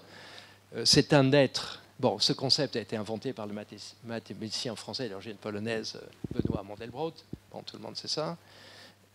C'est un être qui est semblable à lui-même, isomorphe à lui-même, isomorphe simplement à lui-même, à toutes les échelles où on le considère. Tout à l'heure, vous considériez le truc inverse. Si on prend l'océan, à l'échelle macro, il y a des vagues, des tsunamis, des marées, et à l'échelle microscopique, il y a des phénomènes de capillarité. Un phénomène fractal est un phénomène qui ressemble à lui-même, quelle que soit l'échelle où on le considère. Peu de gens savent que Mandelbrot a inventé ce concept de fractalité sur la question des distributions de probabilité, et en particulier des distributions de probabilité de l'éclatement d'une bulle financière. Lorsque je vais vous raconter, je le mets sous le titre « L'effet Bernard, le syndrome Bernard-Madoff ». Je vais m'expliquer. Alors, une petite parenthèse. Il faut quand même parler des 2 degrés. C'est une blague sinistre, sinistre. Nous savons que ce 2 degrés a été trouvé par un certain nombre de pays qui se rassemblaient, un peu de la manière dont l'exécutif français a redécoupé la carte administrative de la France en régions, bon, sur le coin d'une table et un peu au pifomètre. Bon. On sait que 2 degrés, c'est vraiment beaucoup trop. Et surtout, ce qu'on sait, c'est qu'entre 1,5 degré et 2 degrés d'augmentation de la température moyenne par rapport à... Il faut toujours dire, sinon on ne sait pas de quoi on parle, par rapport à l'ère pré-industrielle et à la fin du siècle, de ce siècle-ci. Cette augmentation, si elle est supérieure à 1,5 degré, comprise entre 1,5 et 2 degrés, au-delà de 2 degrés, bon, il ne faut mieux pas y penser, conduit à des risques ayant le caractère de fractalité, dont je parle maintenant. Je commence par vous poser une question qui semble n'a rien à voir, même si c'est le risque essentiel pour chacun d'entre nous. Chaque année qui passe, votre âge augmente d'une unité. Est-ce que cela vous rapproche de la mort ou non? Ben oui, je ne sais pas si vous avez déjà réfléchi à ça. Bon, alors, je suis le père, j'ai des enfants... En silence, c'est pas qu'on n'a pas compris, c'est comme un peu peur. Mais... Ouais, bah... non, je disais penser simplement. Bon. Il existe des pays... Alors, je suis père d'enfants brésiliens, franco-brésiliens, et aujourd'hui d'un petit-fils complètement brésilien qui vit à São Paulo, justement, la ville en question, et qui a 5 ans. Et tout enfant brésilien entre 0 et 10 ans, eh bien, les tables de mortalité montrent que chaque fois qu'il vieillit d'1 an, le nombre d'années qui lui reste encore à vivre augmente proportionnellement. C'est-à-dire, plus il a déjà parcouru de chemin, plus le chemin qui reste encore à parcourir est grand. Donc, ça, évidemment, si on considère que la mort est un point fixe, quand on vieillit, on s'en rapproche. Non, ce n'est pas du tout ce qui se passe. Et ceci pourquoi? Mais parce qu'il y a un taux de mortalité infantile extrêmement fort. Et les enfants qui passent les premiers caps difficiles, c'est qu'ils ont une constitution forte. Et donc, voilà. Alors, tous les pays n'ont pas le taux de mortalité infantile du Brésil. D'ailleurs, les États-Unis, je le signale entre parenthèses, ont pratiquement le taux de mortalité infantile du Brésil. Hein, il faut le rappeler, ceci. Mais, disons, après un accident de santé, genre un AVC, un accident vasculaire cérébral ou un certain type de cancer, plus le nombre d'années après l'accident de santé, plus le nombre d'années croît, plus le nombre d'années qui reste encore à vivre, pas jusqu'à la fin évidemment, croît. Alors ce que Mandelbrot a montré, c'est que les spéculateurs financiers qui savent que la bulle financière va éclater sont dans une situation exactement analogue. C'est-à-dire plus le temps passe sans que la bulle éclate, plus ils ont des raisons, non pas de perception, mais objectives, de penser que le nombre de mois qui les séparent de l'éclatement de la bulle croît à mesure que le temps passe. C'est-à-dire qu'au moment même où, à la veille de l'accident survenu, c'est le moment où ils pensent en être le plus éloignés. Donc la surprise sera totale. Mais s'ils savent tout ce que je viens de dire, ils ne devraient pas être surpris d'être surpris. Alors, je parlais du syndrome de Bernard Madoff. Depuis qu'il est en prison, enfin, il en a, vous le savez, pour 300 ans, donc on a le temps de l'interviewer. On l'a beaucoup interviewé, et c'est extraordinaire ce qu'il a raconté. Vous connaissez l'histoire de sa pyramide, et il explique exactement ce que je viens d'essayer d'expliquer, en termes peut-être même plus clairs. Il dit, plus ma pyramide s'évasait, plus j'avais des raisons objectives de penser qu'elle allait s'évaser encore plus, hein, plus j'avais le client important, genre, je sais pas moi, Wiesel ou Steven Spielberg ou l'hôpital Hadassah de Jérusalem, etc. Plus j'avais des raisons objectives de penser que de nouveaux clients arriveraient, en plus grand nombre encore. Et pourtant, je savais que que je serais tôt ou tard dénoncé. Et il ajoute, alors il dit en anglais, I was torn between hope and despair, entre l'espoir et la désespérance. Et il ajoutait que pendant toute cette période, il espérait être pris le plus tôt possible pour que le choc soit le plus faible possible lorsqu'il serait pris. Bon, eh bien, nous savons qu'une bonne partie de risques climatiques liés au changement climatique, surtout si on entre 1,5 degré Celsius et 2 degrés Celsius, seront de ce type. C'est-à-dire que c'est le moment où on sera le plus proche d'une catastrophe, je peux utiliser le mot là, grave, qu'on pensera en être le plus éloigné. Troisième, et je termine là, c'est le plus tordu encore, le paradoxe le plus tordu. Il a été exprimé par pas mon patron, parce que je suis indépendant de lui, mais enfin le patron de l'IRSN, Jacques Repussard, ainsi que par André-Claude Lacoste, le patron à l'époque de l'autorité de sûreté nucléaire, lorsqu'ils ont témoigné après Fukushima devant les députés français. La première question des députés, ça a été, ils se fichaient des Japonais, ça a été, est-ce que ça pourrait s'arriver chez nous? Et ils ont répondu, le type d'accident qui s'est produit, surtout avec l'explosion d'hydrogène, vous vous souvenez, ne peut pas se produire chez nous parce qu'on a tout prévu, etc., etc. Bon. En revanche, ont-ils ajouté, nous ne pouvons pas écarter, nous, autorités de sûreté nucléaire, la possibilité d'un accident beaucoup plus grave en France. Mais il nous surprendra. Et ils auraient pu ajouter, je sais pas, ils l'ont peut-être fait d'ailleurs, nous ne serons pas surpris à ce moment-là d'être surpris. Hein, c'est la même structure. Et la formule qu'ils ont imaginée pour dire ce paradoxe a été reprise depuis dans d'autres domaines, et en particulier dans le domaine climatique, c'est « nous devons nous préparer à l'inconcevable ». Pour ça, c'est un super paradoxe. Comment est-ce qu'on peut se préparer à l'inconcevable puisqu'on ne peut même pas le concevoir, n'est-ce pas? Et pourtant, on s'est dit qu'il y a quelque chose de vrai là-dedans. C'est-à-dire qu'une manière triviale d'expliquer cela, ce serait de dire bon, on a pensé à des tas d'accidents possibles, on a pris des précautions pour les empêcher, mais s'il y a un accident, évidemment, on n'y aura pas pensé, par analytiquement, en quelque sorte. Bon, c'est un peu plus subtil que ça, vous voyez. Et alors, si on leur demande, comme l'ont fait les députés, mais donnez-nous des exemples, et s'ils donnent des exemples comme ils l'ont fait, ils se contredisent d'une certaine manière. Par exemple, aujourd'hui, nous savons que les centrales françaises sont très sûres. Mais que se passerait-il si une raffinerie de pétrole, qui n'a rien à voir avec le nucléaire, à côté d'une centrale nucléaire? Et ça, dans la vallée du Rhône, il y en a plein des centrales nucléaires qui sont près de raffineries de pétrole. Supposez qu'une raffinerie de pétrole explose, bon, que l'incendie se propage de l'autre côté de l'autoroute et que ça crée des sacrés dommages à la centrale. Bon, voilà. Donc maintenant, le prochain programme de l'autorité nucléaire, ce sera peut-être d'étudier la sûreté de tous les équipements industriels au voisinage des centrales nucléaires françaises. C'est un travail énorme. Et alors, on peut montrer, je ne peux pas le faire là, il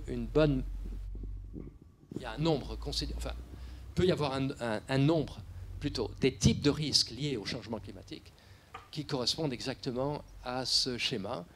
C'est-à-dire que toutes les théories de la décision et les procédures de décision auxquelles on peut penser présupposent d'une certaine manière que l'ensemble des cas possibles de désastre est donné, même si on ne le connaît pas, qu'il a une fermeture. Ben, ce que dit cette dernière maxime, c'est qu'il y a des accidents qui se produiront en dehors de cette fermeture. Hein, c'est-à-dire que, voilà.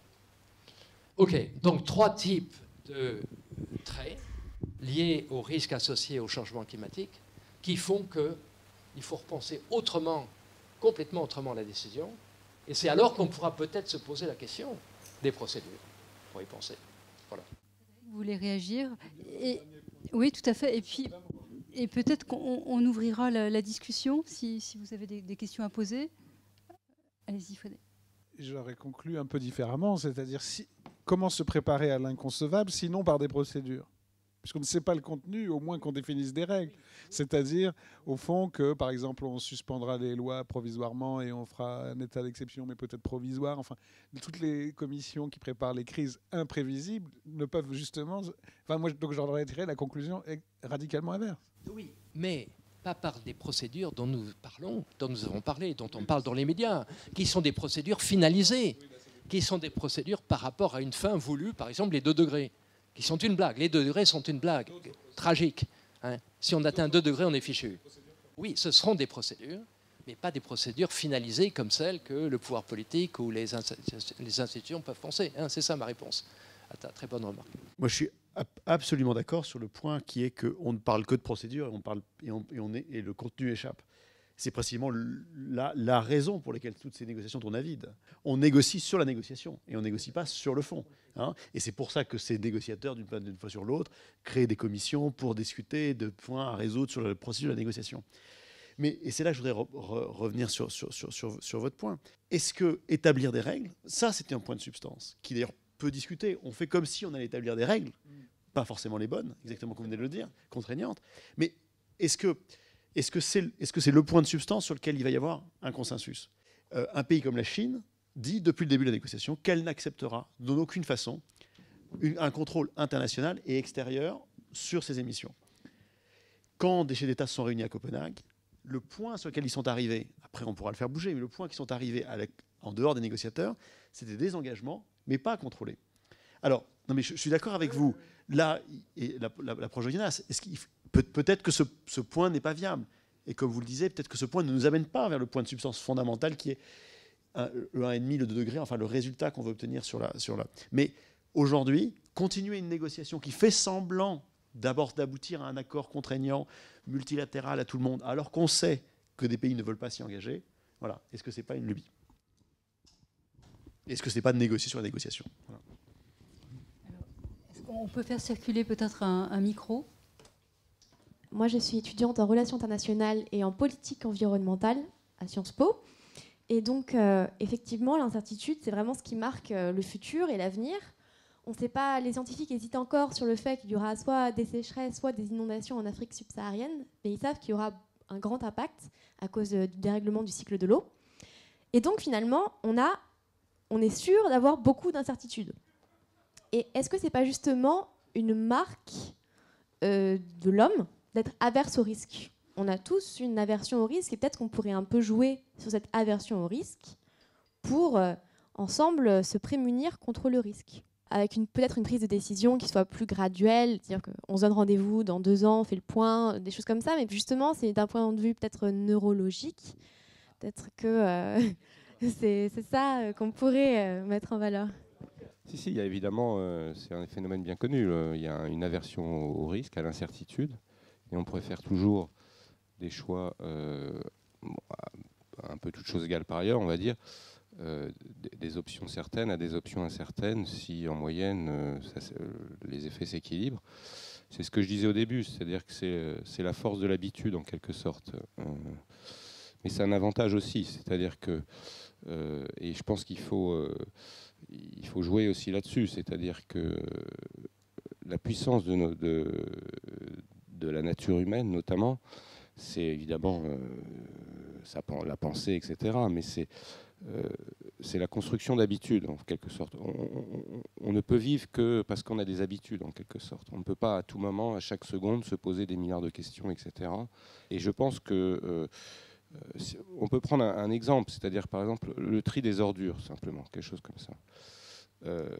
C'est au fond quelque chose de très important.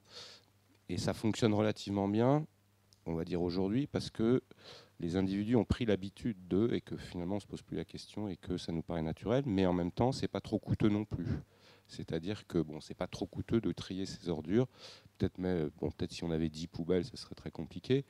Donc il faut toujours trouver en quelque sorte un équilibre entre des actions locales qui soient légèrement contraignantes, elles sont toujours contraignantes, mais peu, de manière à ce que l'habitude puisse se mettre en place et qui sont pas forcément optimisés, mais derrière, il y a tout un service, en quelque sorte, de la collectivité qui permet d'exploiter au mieux, après, les bénéfices à une échelle plus large, quoi. Voilà, c'est ce que je peux... Mais peut-être... Oui, mais je ne réponds pas vraiment à votre question, qui est... moi, j'entends beaucoup de gens dire exactement le contraire. Enfin, c'est que les catastrophistes... ne sont pas des joueurs de poker. Enfin, bon, si ça vaudrait la peine, au contraire, de jouer au poker sur notre avenir. Voilà.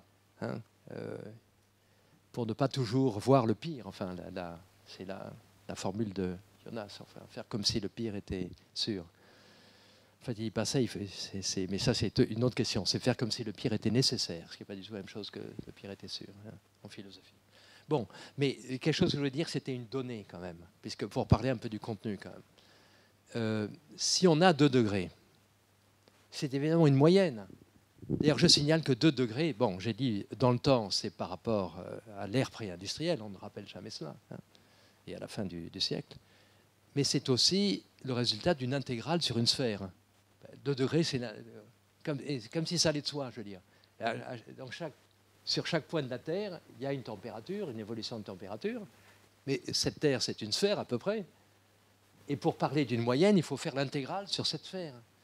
Alors là, il y a des tas de paradoxes sur les intégrales sur les sphères. Bon, je veux dire, chacune de ces notions devrait faire l'objet mais de commentaires et de pédagogie. Enfin bon, alors que les journalistes vont balancer ça, 2 degrés, etc.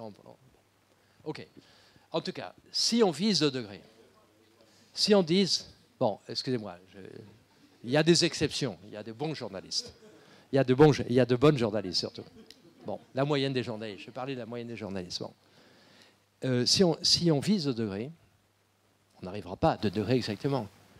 Mais précisément, si c'est à 2 degrés, étant donné qu'on a affaire à du fractal, l'expression qu'on utilise aussi en anglais est fat tail. Bon, on a du mal à traduire en français, que épaisse et problématique.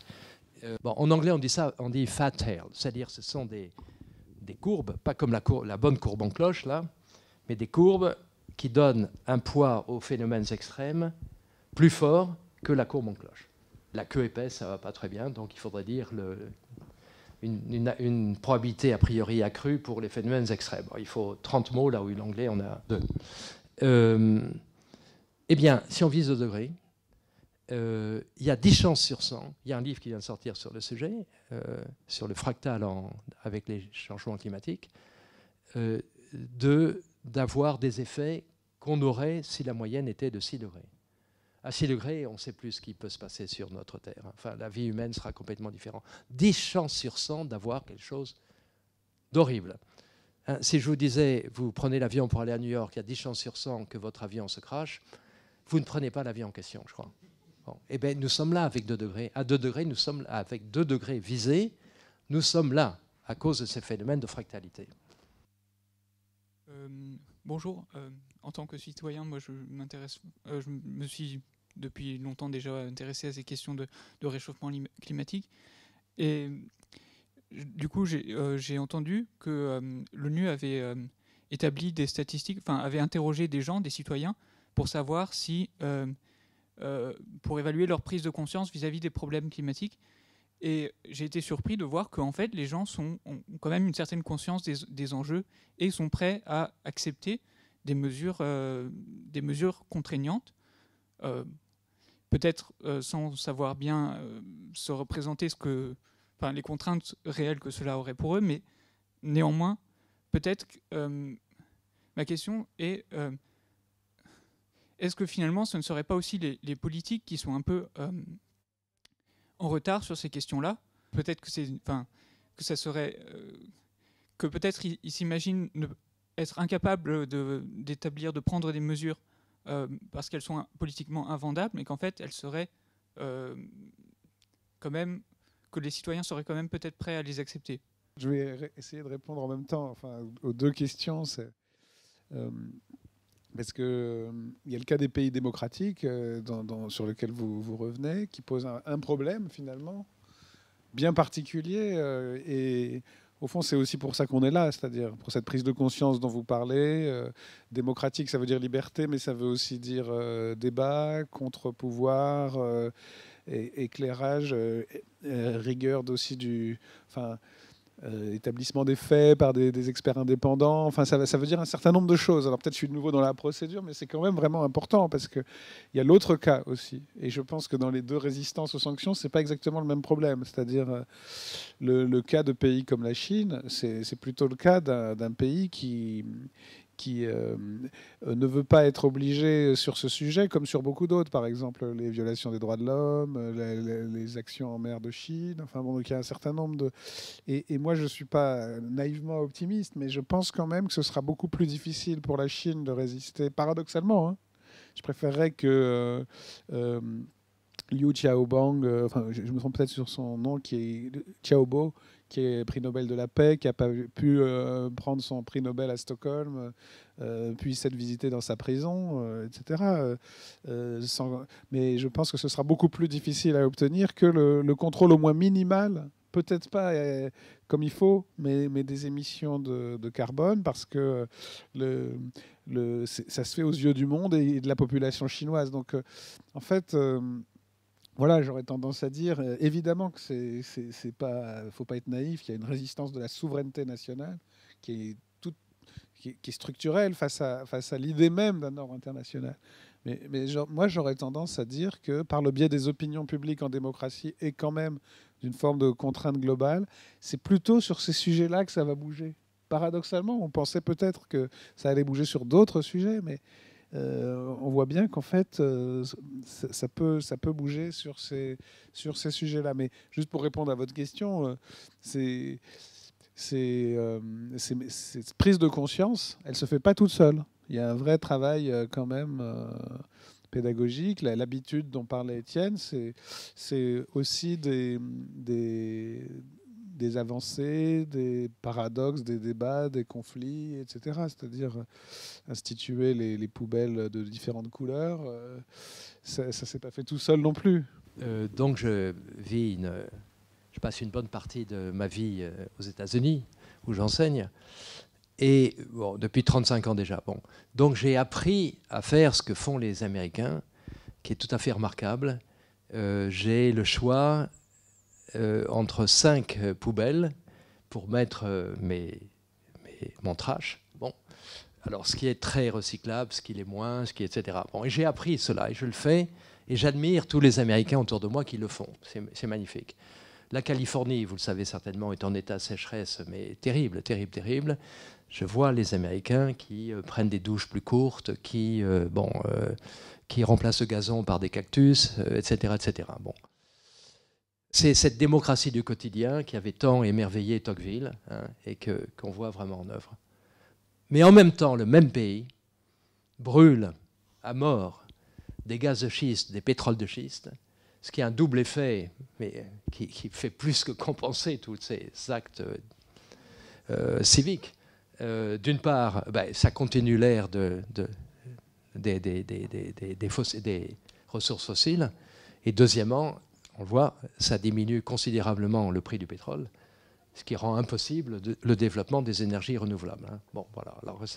Alors voilà, d'un côté, donc, ce civisme quotidien magnifique, et de l'autre, des choses qui vont exactement s'en servir, mais dans un rapport de 1 à 1000 peut-être, ou 10 000. Un Américain va émettre 22 tonnes de CO2 par an, un Européen 11 en moyenne, un Français 6. Français qui est sans doute le moins bon de toute la classe, mais à l'arrivée, il va émettre 4 fois moins de CO2 qu'un Américain. Pourquoi ? Parce que 35% des émissions, c'est l'énergie. Et qu'en fait, les gros réservoirs, c'est pas du tout, c'est pas d'aller prendre son vélo pour aller travailler. C'est d'agir sur les émissions de CO2 des énergies, des industries lourdes et de l'agriculture, et qui sont en fait des choix politiques et non pas des choix individuels. Et je voulais un petit peu, pour réagir à ce que vous disiez, cette idée que des opinions publiques sont dans le fond en avance sur les dirigeants, vraiment à relativiser. C'est-à-dire, d'une part, dans les démocraties, Obama se fait élire la première année avec... C'était très important, la lutte contre le changement climatique dans les réseaux sociaux qui vont accompagner son élection. Il produit ensuite le résultat qu'on sait à Copenhague, c'est-à-dire qu'il arrive, et les États-Unis ont sans doute été les plus mauvais de la négociation. Ils arrivent en proposant rien du tout, et puis ils conduisent une négociation en parallèle avec les Chinois, ils en sortent. Bon. Et il est réélu, triomphalement 2 ans plus tard. Donc, ces mêmes électeurs qui dans tous les sondages, disent oui, on a pris conscience, on est prêt à faire des sacrifices, voilà, le jour J, voilà, ça ne se traduit pas par un vote.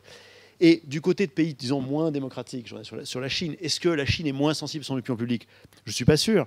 Hein, c'est l'exemple de la vidéo The Dome qui a été vue par tout de suite. Alors en Chine, ça prend des proportions colossales. Donc il y a eu 15 millions de vues en l'espace de 2 semaines. C'est cette vidéo qui montrait la pollution à Pékin. Les résultats étaient immédiats. C'est-à-dire toutes les entreprises, les centrales à charbon de Pékin ont été immédiatement, en l'espace de 3 semaines, envoyées ailleurs. Parce qu'évidemment, la contrepartie de l'absence de démocratie, c'est Internet. Oui, non, mais... parce qu'ils ne peuvent pas bien tout sûr. contrôler. Non, mais... S'ils avaient pu empêcher la vidéo, ils l'auraient empêché. Non, mais ce que je veux dire, c'est que la Chine est bien sûr, elle aussi, le régime chinois est bien sûr, lui aussi sensible à son opinion. Pas de la même façon, pas sanctionné par des élections. Mais je veux dire, l'attitude de la Chine ne s'explique pas par un déni total de la conscience que auraient les Chinois du phénomène. Voilà. Parce qu'ils peuvent plus, parce qu'on peut filmer le dôme et on peut pas filmer Liu Xiaobo. Oui, mais néanmoins, d'accord. Mais néanmoins, après la vidéo, indéniable. Bien sûr, mais après la vidéo The Dome, ça n'a pas empêché que les Chinois fassent une annonce pour la COP 21 qui est ridicule. Donc voilà, il y a à nouveau le long terme, le court terme. Ils sont prêts à prendre des décisions de court terme, hein, pour reprendre ce que disait Étienne. Voilà. Il y a la vidéo, ils enlèvent toutes les industries autour de Pékin, mais en revanche, sur le long terme, alors là, ils n'ont pas bougé d'un centimètre. À ce moment-là, on tombe sur les hypothèses quand même citoyennes, hein, c'est-à-dire qu'il faut aller filmer partout, tout le temps, des dômes. Est-ce que ça conduira à des décisions de long terme? Ça sera très efficace pour des décisions de court terme, mais sur le long terme, on revient sur le principe qu'on vient de dire. Oui, alors, on ne va pas en parler de ça, hein, mais je le signale quand même. Le nucléaire, évidemment, c'est une question clé, complètement liée à la question du changement climatique. Et le nucléaire, mes patrons, enfin qui ne sont pas mes patrons, IRSN et Autorité de sûreté nucléaire, sont les premiers à le dire. Le nucléaire est très dangereux. Très dangereux. On ne peut pas écarter un accident extrêmement grave avec une probabilité a priori très faible, mais il serait énorme. Si c'était la centrale en amont de Paris, sur la Marne, bon, ben, toute la vallée de la Seine trinque. Enfin, bon, c'est très, très grave. OK, mais ce serait un sujet immense. Je veux rappeler quelque chose quand même qui est important par rapport à tous nos débats. c'est qu'il y a enfin, pour simplifier, hein, il y a 3 types d'attitudes par rapport au changement climatique qui se produit en ce moment, qui va se produire de plus en plus. Et 3 attitudes qui ont reçu des noms d'ailleurs, en anglais d'abord, et qu'on a souvent très mal traduit en français. Bon. Premièrement, ce qu'on appelle en anglais mitigation, ce qui est ridicule, et on a traduit en français, ce qui est encore plus ridicule, par atténuation. Bon. Atténuation. Et ceci, pourquoi? Parce que mitigating circumstances se traduit par circonstances atténuantes, mais mitigation veut dire bien d'autres choses en anglais. Je crois que tous les gens qui sabotent la langue, c'est une parenthèse, hein, tous les gens qui sabotent la langue française ne le font pas parce qu'ils n'aiment pas la langue française, mais parce qu'ils ignorent l'anglais, tout simplement. Donc, bon, voilà. Bon, ok. Donc, en fait, ce dont il s'agit, c'est de changer radicalement nos modes de vie, nos modes de production, de consommation, etc. Hein, ce n'est pas de l'atténuation, ça, c'est énorme. Deuxièmement, il y a la géo-ingénierie, hein, qui consiste, par exemple, qui consisterait à lancer des nuages de nanoparticules qui réduiront la luminance du Soleil sur la Terre, etc. Ça, c'est de la pure folie. Ça, les risques sont énormes. Troisièmement, ce qu'on appelle l'adaptation. C'est sans doute le scénario le plus horrible et le plus probable. On s'adaptera. Alors, quand je raconte ça, j'ai raconté sur France Culture, là, peut-être certains d'entre vous l'ont entendu il y a quelques jours, le syndrome je parle du syndrome de Madoff, il y a aussi le syndrome de l'île de Pâques. On sait aujourd'hui ce qui s'est passé à l'île de Pâques. Hein. L'histoire qu'on racontait quand on était petit, à savoir qu'il y a eu une surexploitation des ressources, qu'il n'y a eu plus d'arbres du tout, etc. Bon. Ce que Jared Diamond a appelé un écocide, tout ça, ce n'est pas du tout la vraie histoire. Bon, les archéologues, les anthropologues, les historiens arrivent à une autre histoire. Les Polynésiens qui sont arrivés en l'an 1200 ou 1300 sur cette île sont arrivés en canot avec des rats. Et ces rats, arrivés sur l'île, se sont développés énormément. Bon, ils avaient le champ libre. Ils avaient alors, il y avait énormément de palmiers, donc ils s'en mangeaient toutes les racines de palmiers, etc. Et au bout d'un certain temps, il n'y avait plus de... Comme l'Islande, d'ailleurs, si vous allez en Islande, il n'y a plus un seul arbre en Islande. Bon, il n'y a pas un seul arbre sur l'île de Pâques. Alors, les Polynésiens, enfin les habitants de l'île de Pâques n'avaient plus d'arbres pour faire des canoës et pour pratiquer la pêche en haute mer.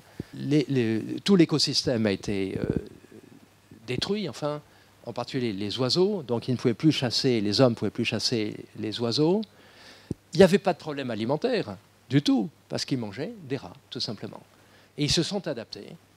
Ils ont peu à peu oublié ce qu'était leur passé. Mais oui, mais oui. Vous avez compris où je veux en venir. Hein. Il arrivera un moment où il n'y aura plus de neige dans les Alpes et où on ne pourra plus lire La montagne magique de Thomas Mann. Il y a un moment où ces arbres auxquels j'attache beaucoup d'importance, les séquoias de la côte pacifique en Californie du Nord, n'existeront plus dans 2 ou 3 siècles, tout simplement parce qu'ils se nourrissent, s'abreuvent du brouillard du matin, qui est très très fort sur toute la côte californienne du Nord. Ce qui fait que Steinbeck, San Franciscain, a pu dire, on connaît tout. Non, c'est pas Steinbeck, pardon, c'est Mark Twain. A eu ce mot fameux, l'hiver le plus froid que j'ai jamais connu, c'est un été à San Francisco, parce que les brouillards sont là et le soleil ne pénètre pas l'été. Bon, eh bien, le nombre de jours dans l'année où il y a du brouillard sur la côte californienne nord diminue très rapidement d'année en année. Donc on prévoit que d'ici 2 siècles, il n'y aura plus de séquoias sur la côte californienne. Donc on ne pourra plus lire Steinbeck, on ne pourra plus lire Mark Twain, justement, etc. Mais peut-être ça n'a pas d'importance, on s'adaptera. L'espèce humaine est une espèce qui s'est adaptée à tout, au camp de concentration, à la misère la plus terrible, etc. etc. Voilà, c'est le scénario le plus probable. On survivra. Je vais changer un peu de sujet. Non, je vais parler de... je voudrais rebondir sur l'aspect contraignant, parce que c'est quelque chose qui est intéressant, sur les normes, le fait qu'on ait des contraintes extra. C'est tout à fait intéressant parce qu'on voit dans l'évolution du cerveau, et notamment des parties frontales qui sont associées au jugement et à la prise de décision, entre les rongeurs et l'homme, apparaît à partir des primates, et notamment chez l'homme, justement chez l'homme, apparaît une partie du cortex préfrontal qui est latéral, dans lequel en fait s'implémentent les règles de comportement, des règles on peut dire des normes, des règles sociales notamment, etc. Et ce qui est tout à fait intéressant, c'est que on peut se poser la question, au fond, pourquoi les individus suivent les règles qu'ils ont apprises. Ça semble une question absurde, mais ce n'est pas une question absurde, parce qu'il y a éventuellement deux grandes possibilités. Une, c'est que les individus suivent les règles qu'ils ont apprises parce qu'ils pensent que s'ils ne les suivaient pas, les conséquences en seraient graves. C'est un peu la peur du policier en quelque sorte. Ou l'autre possibilité, c'est que c'est plus l'approche déontologique, c'est-à-dire que la règle, en fait, l'individu va suivre les règles qu'il a apprises parce que la règle est plus forte que éventuellement, pour dire les choses rapidement, les émotions qu'il peut avoir par rapport aux conséquences des différents comportements. Donc la règle a une force neurologique, on peut dire quasiment, qui va s'imposer en fait à comment l'individu est capable de se projeter et sur les conséquences positives et négatives. Et donc il n'y a plus de jugement en quelque sorte émotionnel. Donc c'est une espèce d'habitude, mais on va dire de haut niveau. Et c'est quelque chose qui est très très important dans le comportement humain, c'est-à-dire que c'est que justement il y a cette capacité que nous procure notre cerveau à suivre des règles indépendamment des conséquences, en fait, indépendamment du jugement qu'on peut avoir sur les conséquences de nos actions.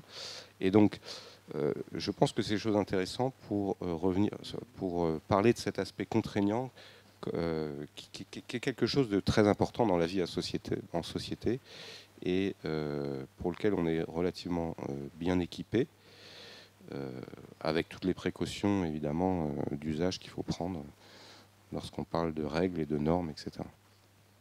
Voilà, c'était ce que je voulais rajouter. Dans tous ces débats, on fait comme si eh bien, on était aujourd'hui, on polluait énormément, on consommait énormément, etc. parce qu'il y avait un besoin naturel, il y a quelque chose qui est là, sous-jacent et qui est très sérieux. Et si on doit réduire nos consommations, etc., ça va être sous la contrainte et de manière malheureuse, et parce qu'il y a cette nature humaine qui est là et qui nous oblige à consommer autant. Or, bien entendu, il suffit de faire un peu d'anthropologie ou d'histoire pour voir que ce n'est pas du tout le cas. Et je voudrais juste donner un exemple. C'est quand à chaque rentrée scolaire, souvent en septembre, on demande aux élèves de raconter leurs vacances. Et alors là, bien entendu, celui qui est parti à l'autre bout du monde, ça va être très très bien vu. Et le pauvre qui n'est pas parti, qui n'est parti nulle part, il va avoir tout l'opprobre sur lui. C'est un idiot, c'est un cutéreux, etc. Il y aurait un moyen très simple. Et là, on rejoint la logique de top-down. Comment influencer de manière descendante les décisions. Alors, le pouvoir politique peut prendre des mesures contraignantes en mettant des policiers, etc. Mais il peut également changer les choses de manière beaucoup plus subtile. C'est changer parce que le regard, en fait, si on consomme autant, etc., c'est du fait du regard des autres. Si on va avoir un gros 4x4 dans Paris, ce n'est pas parce que c'est utile. Et une très grande partie de nos consommations, de notre mode de vie, en fait, dépend du regard des autres. Et donc, juste en changeant les règles du jeu, c'est-à-dire si le but du jeu, ce n'était pas d'aller le plus loin possible, d'avoir la voiture la plus reluisante, etc., mais c'était d'avoir, par exemple, l'empreinte carbone la plus minimale. Si on faisait la mesure de qui avait moins le consommé en termes d'empreinte carbone en septembre et qu'on donnait une médaille à celui qui gagne, qui a le moins consommé, mais c'est comme ça qu'on changera les mentalités de manière efficace. Et puis qu'on déconstruira cette idée qui est un fantasme, selon laquelle il y a une nature humaine qui nous oblige à avoir besoin de beaucoup consommer. Ça rejoint ce que disait Laurence Caramel tout à l'heure, c'est-à-dire que le modèle a changé. Il faut vraiment donner non seulement une médaille parce qu'on s'est privé de carbone, mais vraiment qu'il y ait une expérience joyeuse et qui ne soit pas seulement celle d'une privation de carbone, mais d'un vrai... Donc il faut plutôt, je pense, effectivement, il faut faire ce que vous dites, mais plutôt en faisant du lieu de vie proche un lieu de plaisant, désirable, habitable, profondément habitable, même très profondément habitable. Et d'autre part, je pense que pour la motivation profonde, il faut quand même voir que c'est quand même... on n'a pas forcément envie on ne va pas forcément être altruiste au sens où les arrière-petits-enfants des Chinois d'aujourd'hui nous paraissent très lointains. mais il y a quand même une guerre économique et politique terrible en ce moment sur la planète. Et donc, il y a aussi ces risques très concrets. Et je pense qu'il y a quand même l'idée qu'il y a un désir de justice planétaire, qu'on a envie d'avoir de l'eau, de l'air. Je pense qu'il y a quand même un sentiment de très grande violence de savoir que l'air qu'on respire a été pollué par d'autres hommes. Je pense qu'il y a quand même donc il y a des désirs de vivre dans un monde quand même habitable et juste, et plutôt, en effet, c'est plutôt une sorte j'allais dire de carotte et pas de bâton quand même qu'il faut brandir, à mon avis. Et c'est quand même vrai que voilà, je pense que on a une prise de conscience. C'est le fameux problème de la responsabilité humaine. Maintenant, on en est conscient. On sait c'est nous qui avons apporté les rats. Donc on peut s'en prendre. On est non seulement conscient que les rats sont dans le navire, mais en plus que c'est nous qui les y avons mis. Et donc c'est vrai quand même, je pense qu'il y a... Pour moi, le cœur du problème reste quand même assez politique, c'est-à-dire c'est entre les humains que ça se joue. Et dès qu'on impute, c'est ce que Rousseau disait aussi, hein, c'est le tremblement de terre de Lisbonne, c'est pas la faute de Lisbonne, c'est la faute de Lisbonne plutôt que du tremblement de terre, justement. Mais... C'est le vieux débat, mais on va peut-être pas... Mais enfin, la responsabilité humaine fait que les gens veulent agir. Je suis assez en désaccord avec ta prémisse, à savoir que l'exemple que dit Martin Fortier relève de la contrainte. Non, c'est l'émulation.